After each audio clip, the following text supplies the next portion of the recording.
Hello all, I am the founder of the Society for Esoteric and Entheogenic Knowledge, or S.E.E.K. I'll circle back to this organization at the end of the presentation. This exploration will center on both esoteric, or secret knowledge, and entheogenic, or psychedelic wisdom. The word esoteric is derived from the Greek word esoterikos, meaning inner, as in the knowledge reserved for the inner circle. Entheogenic, similarly, comes from Greek roots and means generating the divine within, in regards to visionary plant sacraments. So with that, let's begin. Initiation is the grammar of spiritual evolution, across civilizations, across history, across the world. The initiate undergoes dissolution of former identity, transfiguration of perception, and transcendence into a reconfigured state of being. So let's break down these three stages further. Dissolution is the breaking down of the old identity, the id, the ego, or consciousness. Reconfiguration is the transformation and refinement into a more subtle and luminous form. And transcendence is the stabilization at a higher level of being or awareness, often in service to others. I came up with the acronym LURK: Learn, Unlearn, Relearn, Know. In this S.E.E.K model, Learn establishes the initial framework that must undergo dissolution through unlearn. Relearn constitutes the deliberate reconfiguration of refined understanding, and Know represents the stabilized transcendence in which insight becomes integrated gnosis. Whatever it is termed, this pattern appears not sporadically but structurally, as though humanity has intuited a single interior law expressed through diverse mythic languages. Mircea Eliade, Romanian scholar of comparative religion who taught at the University of Chicago, defines initiation thus: initiation recapitulates the sacred history of the world, and through this recapitulation, the whole world is sanctified anew. The initiate can perceive the world as a sacred work, a creation of divinity. The real valuation of ritual death leads to the conquest of the fear of real death. Initiation's function is to reveal the deep meaning of existence to the new generations and to help them assume responsibility of being truly human, and hence participating in culture. Initiation reveals a world open to the beyond human, a word that, in our philosophical terminology, we should call transcendental. Let's open with the Paleolithic and then move towards the present. Among Siberian initiatory systems, particularly those of the Evenki and Yakut, the shaman-elect commonly reports a visionary ordeal in which spirits cut the body apart, strip the flesh, count the bones, and replace the organs with luminous or crystalline substitutes.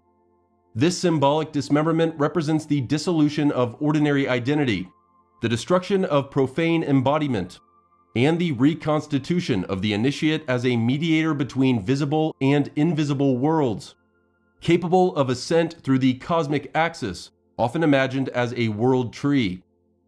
Rituals were conducted that were guided by shamans who collected the Amanita muscaria mushroom, also called the fly agaric, which has powerful hallucinogenic properties.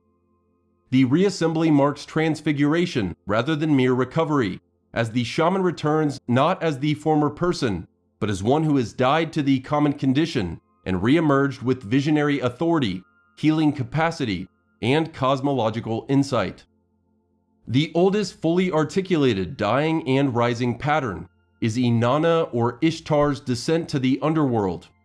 Inanna, or Ishtar, is the Sumerian goddess of love, fertility, sexuality, and warfare. Quite paradoxical, presiding over love and warfare. She becomes a symbol of the unification of dualities.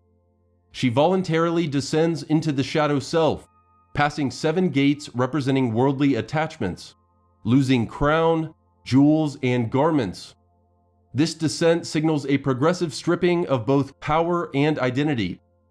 She is judged, struck down, and hung as a corpse for 3 days and 3 nights, before being restored through Enki's intervention. Enki is the Mesopotamian god of wisdom, crafts, waters, magic, and incantations.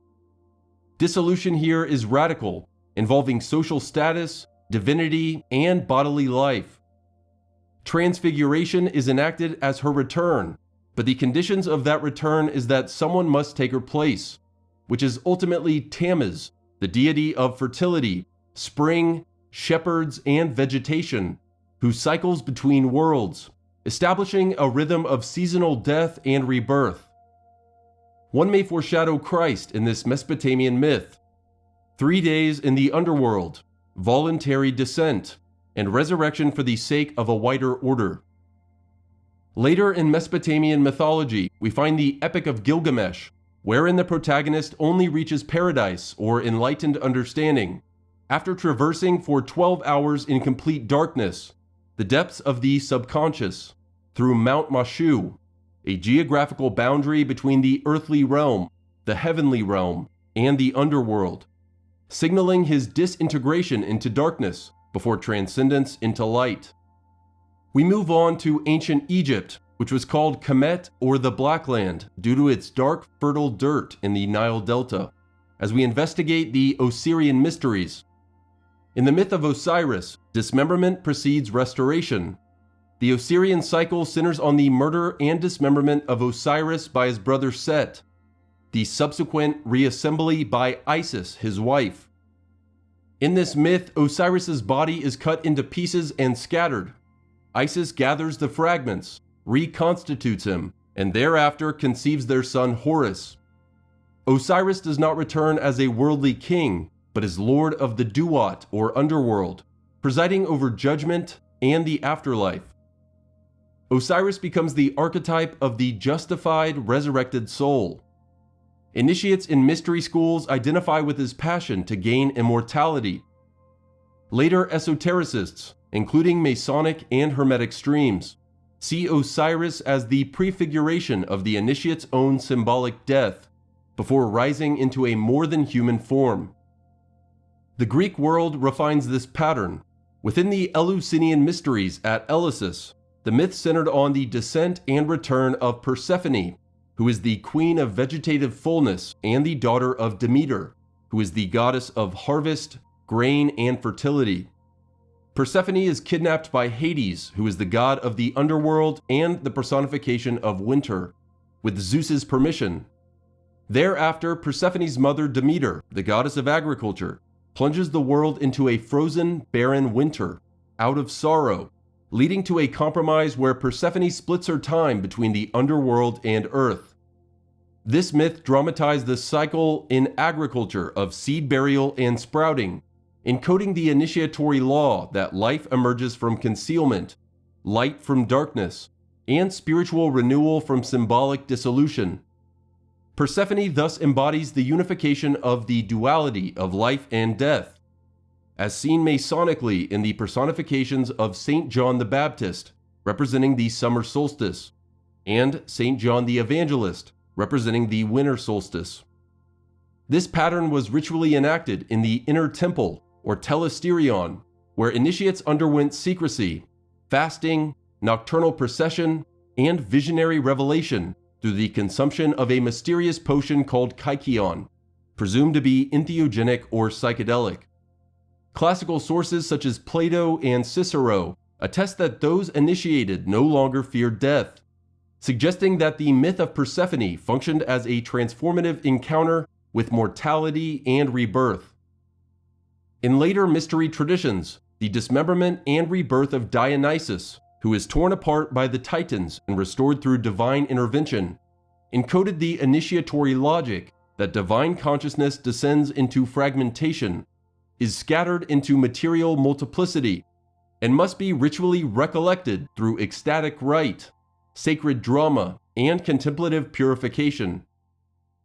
Scholar Carl A.P. Ruck, professor at Boston University, stated that regarding these ecstatic rites, the theater of Dionysus was a venue for public drinking. The wine for the theater had a special name. It was called trima, after the additives ground into it.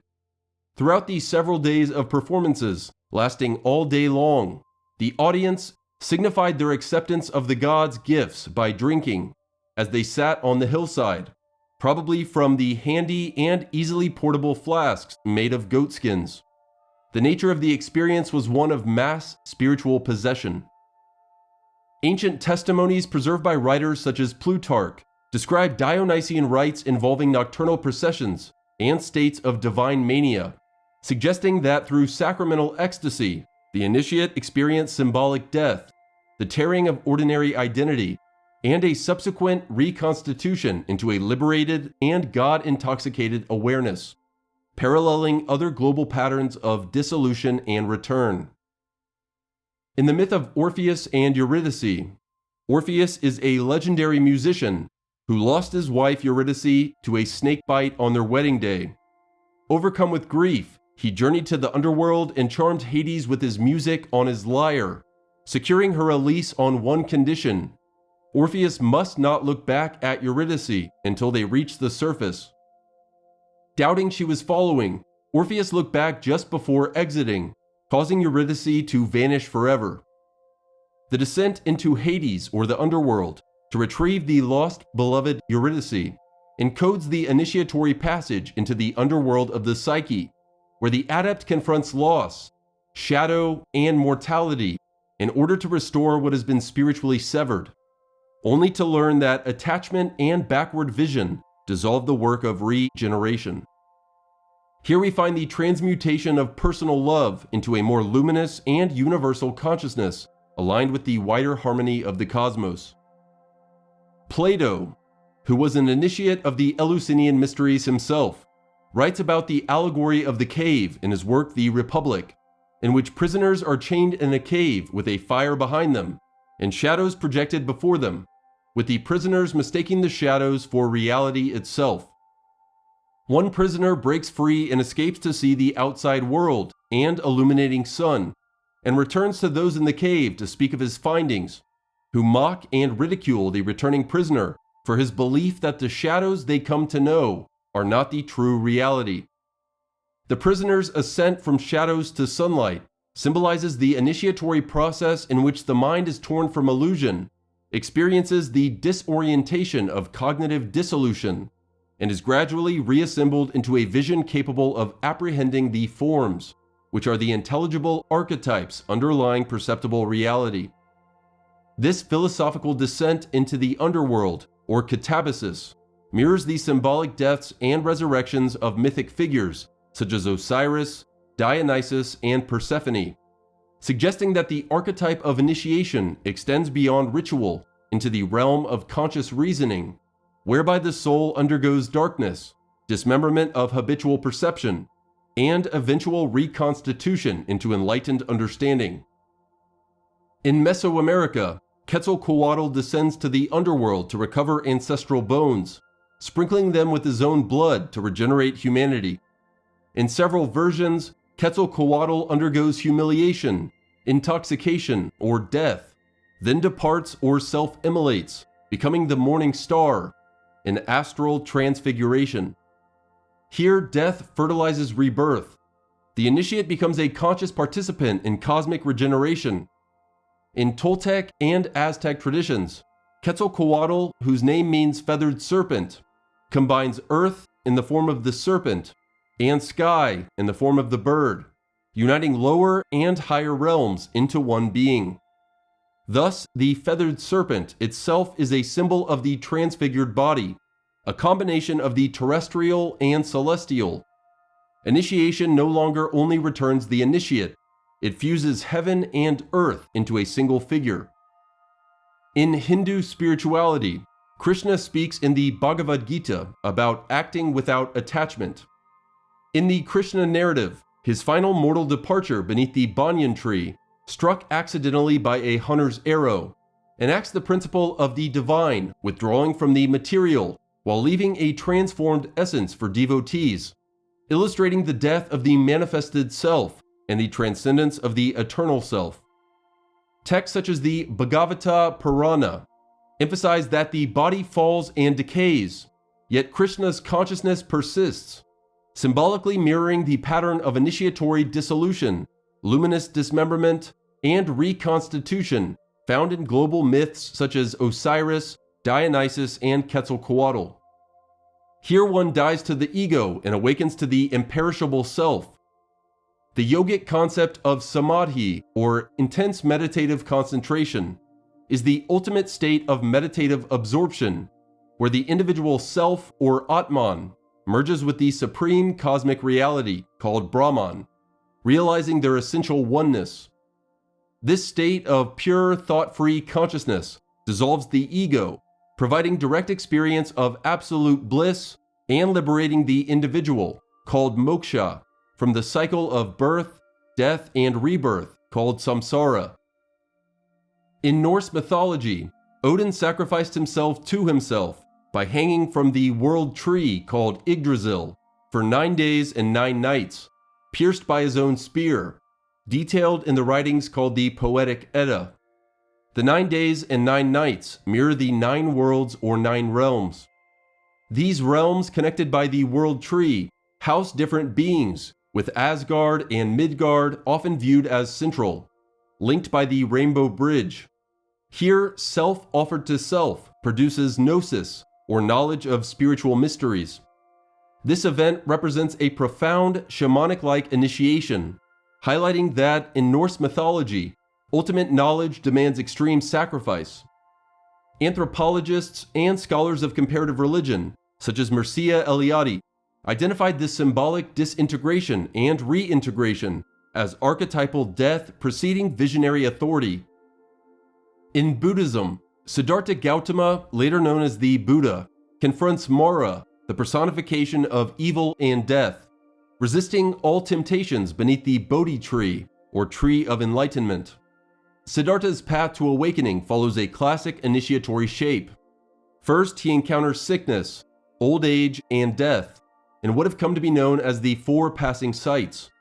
He renounces royal palace life in what is known as the Great Going Forth, escapes worldly reality, and partakes of ascetic extremes, culminating in the night under the Bodhi tree, confronting Mara, which can be read as an archetypal ego-death crisis. Second, after the confrontation with Mara, he attains Buddhahood, no longer Siddhartha, seeing through the illusion of a permanent self and realizing dependent origination. Third, the Buddha returns to teach, founding a community and a path for others to attain liberation or nirvana. Buddhism teaches that enlightenment arises not through acquisition, but through dissolution into sunyata or shunyata, meaning emptiness. Later teachings speak of ogsal or ogsal, which is clear light awareness, the luminosity revealed when constructed identity collapses. Jewish mysticism articulates a metaphysical equivalent. Kabbalah or Kabbalah describes Ain, Ain Soph, and Ain Soph Aur as stages of pre-manifest infinity beyond the tree of life. Kabbalah articulates creation itself as an initiatory emanation from unthinkable nothingness. Ayin here represents nothing or no thing, beyond all attributes or negative existence. Ain Soph represents the infinite, beyond extent or potential. Ain Soph Aur represents limitless light. For Kabbalists and later Hermeticists, initiation retraces this path in reverse. In short, you dissolve into nothingness to be reborn as light. The end goal is the realization that the void and the light are one. Conscious participation in Ain Soph Aur, or limitless light, beyond Ayin, or no thing, acts as a bridge between the unmanifest and the manifest. In Christianity, Jesus undergoes crucifixion and resurrection. The mythical here can coincide with the historical. In astro-theological interpretation, the crucifixion, descent, and resurrection of Jesus is seen in the manifestation of the solar logos, mirroring the solar cycle in which the sun appears to die at the winter solstice near the constellation of the Southern Cross, and remains in symbolic stillness for 3 days before rising northward as celebrated on December 25th, whereby Christ passes through the 12 zodiacal signs like 12 disciples, reaches exaltation at the vernal or spring equinox associated with Passover and Easter, and thus, encodes in Christian liturgy and sacred time the same initiatory pattern of cosmic dissolution and radiant return long observed in solar mythologies. How interesting that we find the homophones sun, S-U-N, and son, S-O-N, as well as the word for spirit, the soul, S-O-U-L, and the Latin word for sun, soul, S-O-L, sharing auditory parallels. The pattern is interiorized as mythical rebirth. The cross becomes the axis mundi, or the center of the world, linking mortality and eternity, with the spirit sacrificed upon the elements of earth, water, fire, and air. In 1 Corinthians, Paul writes of dying daily, mirroring the sacrifice of Christ, and signifying a continuous intentional sacrifice of self for the sake of the divine. Christian mystic St. John of the Cross describes spiritual dissolution, reconfiguration, and transcendence in his book The Dark Night of the Soul, which is a story of a profound passive process of spiritual purification, where the soul is stripped of sensory and spiritual attachments to achieve union with God. In Divine Comedy by Dante Alighieri, a medieval mythic Christian poem, the pilgrim's passage through hell to purgatory to heaven embodies the initiatory arc of dissolution of the fragmented self, reconfiguration through moral and cosmological realignment, and transcendence in the direct apprehension of divine intelligibility. Within Islamic mysticism, Sufis speak directly of fana as annihilation of the separate self in God. Fana literally means to die before one dies. The practice of fana describes the annihilation of the ego and all personal attachments in the presence of the divine, so that the seeker dies to ordinary identity and emerges united with ultimate reality. A luminous reconstitution into a consciousness that perceives the unity underlying all multiplicity. On the far side is baka, meaning abiding in God, where the person lives, loves, and acts as a transparent instrument of divine will. Alchemy encodes the same law in laboratory symbolism. In Western alchemy, the magnum opus describes a sequence of color-coded stages. Nigredo, or the blackening, signals putrefaction, decay, chaos. Here, matter and identity reduced to a dark, undifferentiated state. Albedo, or whitening, signals purification and clarification. Chytronitis, or yellowing, signals dawning of the wisdom or solar light. In later readings, the stage is occasionally omitted. Rubedo, or reddening, signals completion, integration, and the red king or philosopher's stone.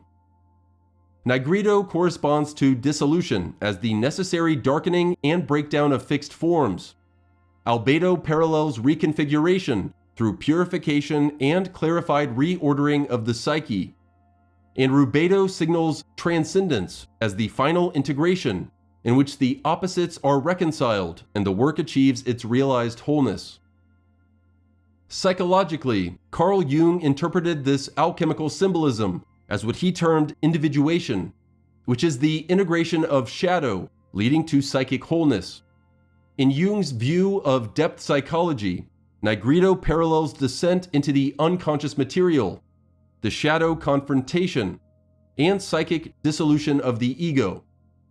Albedo corresponds to the clarifying reconfiguration through integration of unconscious contents. Rubedo expresses the transcendent emergence of the self as a unified and consciously realized totality, symbolized by the lapis or inner gold. Within this framework, the conjunctio process occupies the transitional moment between albedo and rubedo, at chytronitis or yellowing, representing the active synthesis of opposites, the conscious and unconscious, the masculine and feminine, light and shadow, and marking the pivotal reconfiguration that directly precedes transcendence and the full realization of the self, often symbolized by the alchemical rebus at the bottom left on the slide. Psychologically, initiation becomes an interiorized alchemy, The laboratory is the psyche, moving from unconsciousness through breakdown to integrated conscious awareness. In the modern comparative framework of scholar Joseph Campbell, the hero's journey describes this initiatory departure, ordeal, and return. Joseph Campbell distilled comparative myth into what he called the monomyth in his 1949 book, The Hero with a Thousand Faces, with the 12 stages as follows. First, the ordinary world.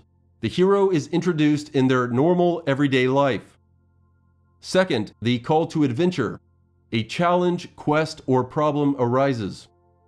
Third, refusal of the call. The hero hesitates or fears leaving the familiar. Fourth, meeting with the mentor. A guide provides advice or tools. Fifth, crossing the first threshold. The hero commits to the journey and enters the special world. Sixth, tests allies and enemies. The hero faces challenges and identifies friends and foes. Seventh, approach to the inmost cave. The hero prepares for the central and most dangerous challenge. Eighth, the ordeal. The central crisis where the hero faces death or their greatest fear. Ninth, reward or seizing the sword. The hero survives and takes the object or knowledge they sought. 10th, the road back. The hero begins the journey back, often pursued. 11th, the resurrection. A final high-stakes battle where the hero is purified or transformed. 12th, return with the elixir. The hero brings back the reward to help with the ordinary world. This structure provides a narrative skeleton for all previously mentioned myths. Inanna, Osiris, Dionysus, Quetzalcoatl, Buddha, Christ, and even the modern Masonic initiate. Freemasonry embodies initiation as dissolution, reconfiguration, and transcendence through symbolic death and rebirth in the 3 degrees of Blue Lodge Masonry. The Entered Apprentice degree represents the start of a journey, leaving darkness for light, where the candidate begins to subdue their passions and improve themselves. The Fellowcraft navigating the winding staircase to restructure moral and intellectual understanding. And the Master Mason experiencing allegorical resurrection through the legend of Hiram Abiff to attain higher spiritual insight. The use of ritual tools like the square, compass, and plumb line to realign character, the tracing board to map inner knowledge, and secret passwords and gestures to signify passage from ordinary consciousness to the transcendent mysteries of the craft. As discussed by Manly P. Hall in The Secret Teachings of All Ages from 1928, within Freemasonry, the Master Mason degree centers on the allegory of Hiram Abiff, the architect of Solomon's Temple. Hiram is confronted by 3 ruffians demanding the word or inner secret. Hiram refuses and is struck down, killed, and buried. The candidate ritually identifies with Hiram, undergoing a symbolic death and burial before being raised into a new life. The ruffians here, astrotheologically, may represent the 3 winter months or zodiac signs surrounding the winter solstice, prior to rebirth at the vernal or spring equinox. Morally, we may view them as representations of the 3 poisons in Buddhism: greed, anger, and ignorance. Interpreters such as Albert Pike read this as an allegory of the soul's divine origin, its immersion in matter, its apparent death, and its resurrection into immortality. S.E.E.K, as you may or may not remember, means Society for Esoteric and Entheogenic Knowledge. I would be remiss to not at least touch on the second E within our namesake. It must be stated that across global spiritual history, in the academic, historical, and anthropological record, the pattern of a visionary sacrament in the midst of initiatory ritual recurs with striking consistency. Siberian shamanism, as we mentioned earlier, often involves the ingestion of Amanita muscaria mushrooms. In the Rig Veda of Hinduism, Soma functioned as the luminous drink of immortality for Vedic seers. In the Avesta of Zoroastrian spirituality, scholars now believe that the Hauma plant, at the center of their rituals, was actually one and the same as Soma in Hinduism. For more on Soma and Hauma in this context, please read Soma, Divine Mushroom of Immortality by R. Gordon Wasson. In ancient Greece, at the heart of the Eleusinian mysteries, the Kykeon sacrament mediated Persephone's return from the underworld. For more on this connection, please explore The Road to Eleusis by Wasson, Hoffman, and Ruck, as well as The Immortality Key by Brian Murarescu. In the Dionysian mysteries, the wine of Dionysus, called Trima, dissolved ordinary identity. Scholar Carl A.P. Ruck discusses this at greater length in his book, Sacred Mushrooms of the Goddess. Religious historian Dan Merker argues that the manna in the Old Testament was a psychedelic sacrament that served as an initiation into a psychedelic mystery cult for the Israelites. He suggests that this was part of an unbroken tradition of visionary mysticism in early Judaism.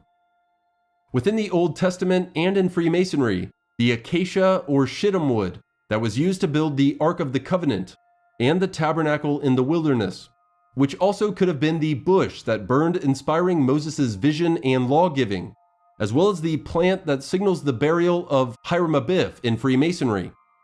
All could have been references to more than 20 species of acacia around the world that contain DMT or dimethyltryptamine and other tryptamines, which are very powerful entheogens.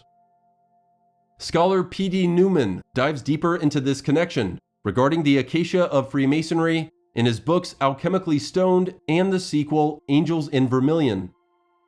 Even the Christian Eucharist could be read in this context as an external visionary sacrament that became internalized and made metaphorical, as seen in Chinese Taoism, with the pivot from outer alchemy of potions and elixirs, called Weidon, to internal alchemy of meditation and breathwork, called Nadon.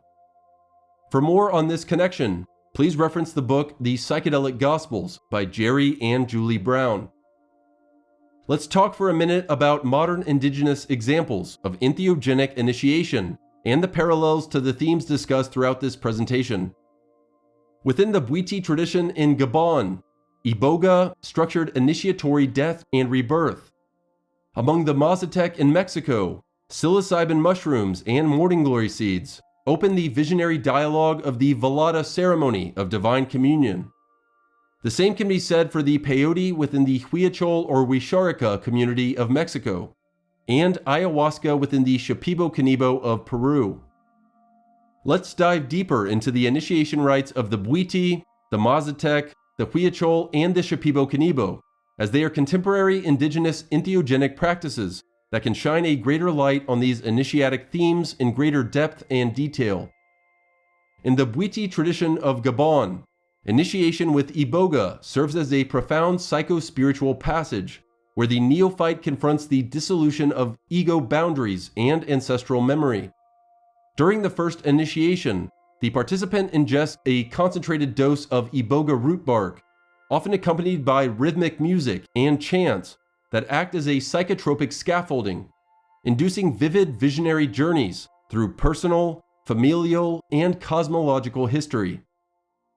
This dissolution of the ordinary self confronts the initiate with shadow aspects and karmic patterns, followed by reconfiguration through direct guidance by elders, who interpret visions and prescribe ritualized actions to integrate insights. Transcendence manifests as the neophyte's alignment with Bwiti cosmology, enabling them to act as a mediator between the living, ancestors, and the spiritual world. Recurrent examples include the visionary encounter with deceased relatives, symbolic death and rebirth within the forest ceremonial space, and integration of moral and communal knowledge into social roles, reflecting a synthesis of dissolution, reconfiguration, and transcendence that transforms identity, social function, and spiritual perception. Among the Mazatec of Oaxaca, initiation with psilocybin mushrooms, known as Niños Santos, embodies a similarly transformative arc of ego dissolution, psychic reconfiguration, and transcendence. In the Velada ceremonies, led by a curandero or curandera, words meaning healer, novices consume sacred mushrooms in ritual silence, often in candlelit or firelit settings, where visionary experiences unfold as both symbolic death and revelation.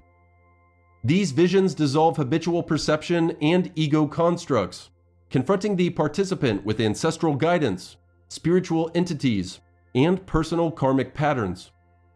Reconfiguration occurs as the initiate learns to interpret the mushroom symbolic language, guided by the healer, often receiving instruction in healing, divination, and moral discernment. Transcendence is achieved as the neophyte integrates these insights, attaining heightened spiritual awareness and a deeper sense of unity with the natural and metaphysical order, engaging with the spirit teachers who impart ethical or cosmological wisdom, and the initiation into healing arts that reinforce both personal transformation and communal responsibility. In the Huichol or Wisharika tradition of Western Mexico, initiation with peyote, called hikuri, exemplifies a ritual pathway where the dissolution of ego and ordinary perception opens channels for reconfiguration and transcendence within a sacred cosmology. During shaman-led ceremonies, initiates ingest peyote buttons over multiple nights, often accompanied by ritual songs and symbolic representations of the deer, corn, and sun, central to Huichol cosmology. The peyote-induced visions dissolve the boundaries between self, nature, and the divine, revealing ancestral landscapes, spirit animals, and cosmic order.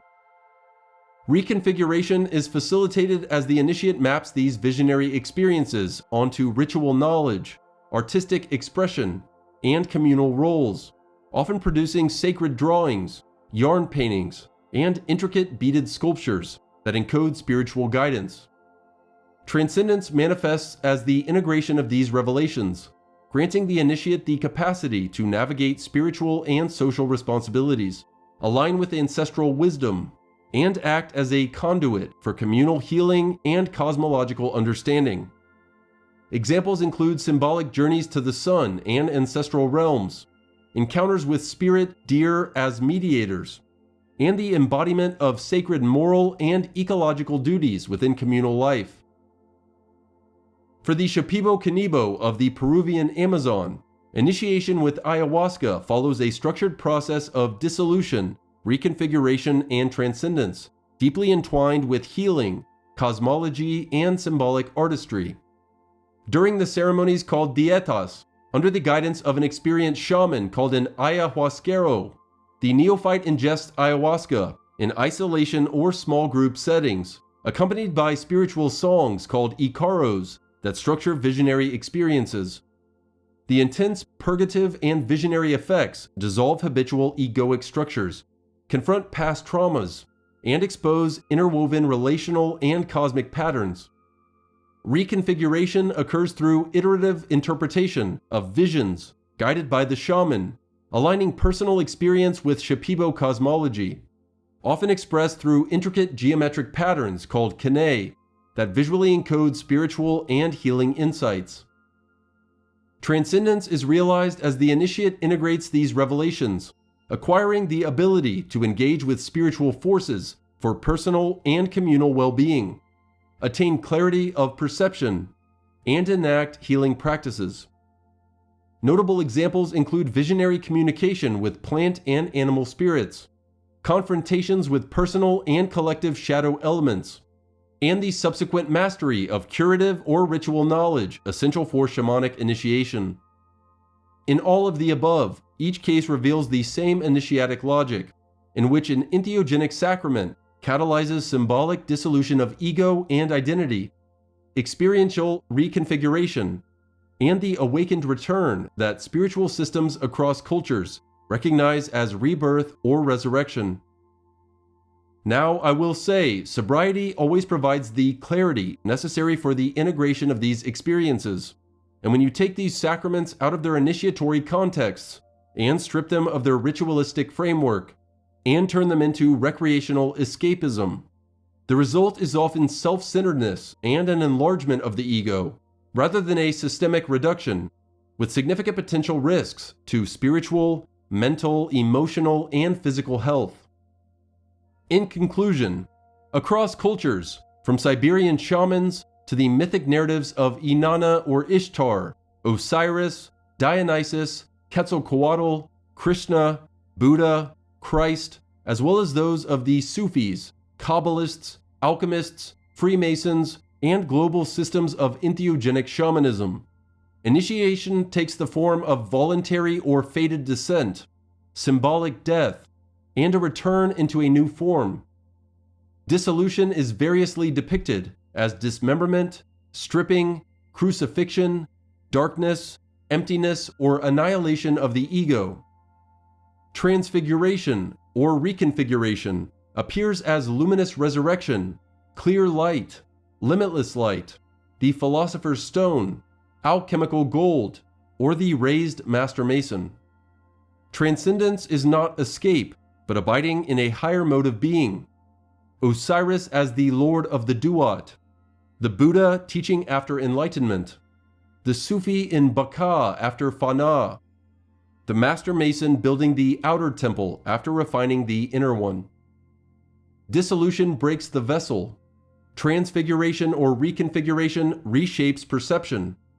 And Transcendence integrates the initiate into a wider field of being. Across cultures and centuries, humanity has encoded this process in myth, ritual, symbol, and sacrament. The outer narratives differ. The inner architecture remains constant. In totality, we may define initiation as the deliberate reenactment of cosmic rhythm, the sun descending and rising within the human soul, the eternal pattern by which consciousness remembers the source from which it came. Thank you all for your time. S.E.E.K has made long-form videos tracing the history of Western esotericism, with explorations on ancient Egypt, ancient Greece, ancient Rome, Gnosticism, Hermeticism, Neoplatonism, the Druids, Kabbalah or Kabbalah, Alchemy, Rosicrucianism, Freemasonry, as well as modern esoteric orders like Theosophy and Anthroposophy. I am currently tracing the history of Eastern esotericism with videos on Siberian shamanism, including the Japanese Ainu and Korean Mu shamanic systems. Tibetan shamanism called Bon or Bun, which is the precursor of Tibetan Buddhism. Hinduism, Buddhism, Jainism, Zoroastrianism, Taoism, and we'll move on to Confucianism, Shintoism, Sufism, and Sikhism, before turning to videos discussing entheogenic or psychedelic plants found throughout global spiritual history, from Soma in Hinduism, Hauma in Zoroastrianism, Mandrake and Acacia in ancient Egypt, the Kaikion of the Eleusinian mysteries, the Trima of the Dionysian mysteries, to the Mazatec mushroom ceremonies, Huichol peyote rites, and Shipibo Kanibo ayahuasca cosmology. For the long-form content, visit YouTube, Patreon, or Ko-Fi and search Join S.E.E.K. S.E.E.K is also on Instagram, Facebook, TikTok, and X at Join S.E.E.K1, with shorter form content. I hope you all found value in this presentation. Seek and you shall find.